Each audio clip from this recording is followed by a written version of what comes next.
So every second Thursday of October, since 2018 at least, the American Bar Association has celebrated what we call Ombuds Day.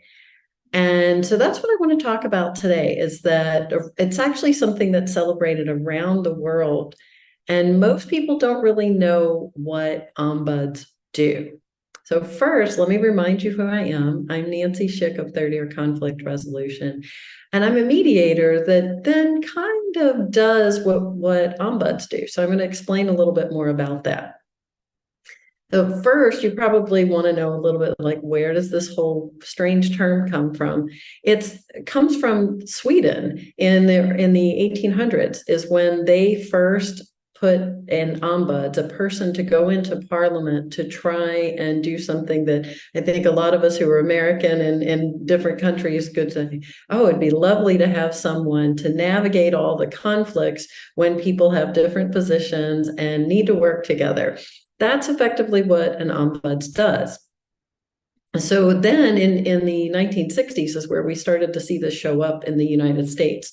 It started with one of the colleges, I believe it might have been Montana, but during the Vietnam War, right? When we started to see a lot of civil unrest on campuses, colleges said, wow, we need to address some of these student concerns. And they created the Ombuds office to try and navigate that. So what do they do? How does it work? Kind of like a mediator. An ombuds narrows issues, helps people develop options for resolving conflict, and tries to address the human impact, right? We know that we would love to have this whole idea of don't bring all of your personal stuff to work, but we finally caught on to, hey, maybe people bring their whole selves to work. Like, what am I going to do? I'm going to leave some of it in the car, right? So we have to look at that as we're all whole people. And an ombuds is skilled in doing that. A lot of us are skilled in things like trauma-informed services, but it's a way of having people that need to work together learn how to do it peacefully.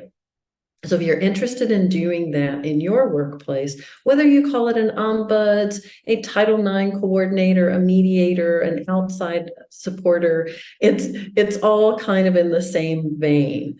But if you want to see how we might be able to help you, then click that link below, schedule a consultation for free. And in the meantime, keep listening with your third ear for those hurts you can heal.